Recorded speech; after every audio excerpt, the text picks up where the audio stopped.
guys, babarnish po ako ngayon ng aking dika.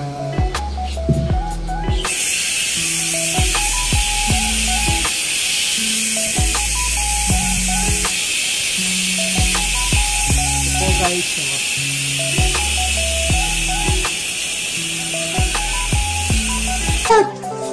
wow! Yun nga guys, tuloy ko lang pagbabarnish.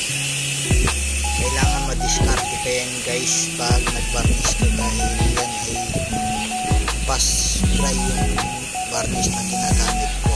Tsaka hindi siya basta-basta na pag pinabayaan mo din sa kinalalagyan ng naka-open varnish mo, ito yung matutuyo talaga siya guys. Hindi talaga siya gaya may iwan pa sa sa lagayan.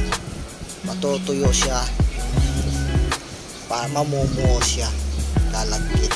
Kailangan madiskarte ka dyan pag gumamit ka ng fast dry na varnish, kasi lahat naman fast dry, kaso nga lang yan talaga mas mabilis talaga, kasi kapag nahanginan siya madali na nauubos. Parang alcohol siya, pag naglagay ka ng alcohol sa sa kamay mo, mabilis lang matutuyo.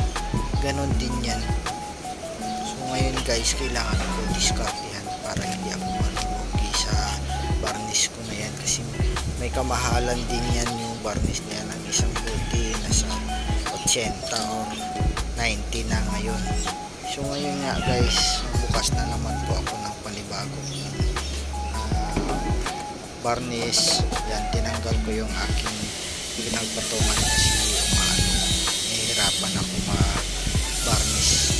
So ngayon guys, yan, tatakpan ko na yan agad yung binuksan ko, kasi baka mauubos lang sa hangin yan. Kasi ito yung binuhos ko na yan, kailangan ko rin i-varnish agad sa aking handicraft, kasi kailangan ko bilisan para matutuyo siya. Yung binarnisan ko pala yan guys, yung muna sa taas, para hindi ako mahirapan pag naghawak-hawak ako habang nagbabarnish ako sa ibang part. Mamaya dito na ako hahawak sa binarnisan ko na yan. Kailangan ko talaga uunahin yan guys, kasi medyo mahirap pag dyan ako magpapahuli. And guys, yung aking double layer na Pro 3 guys, tingnan. Oo nga pala guys, thank you so much. Thank you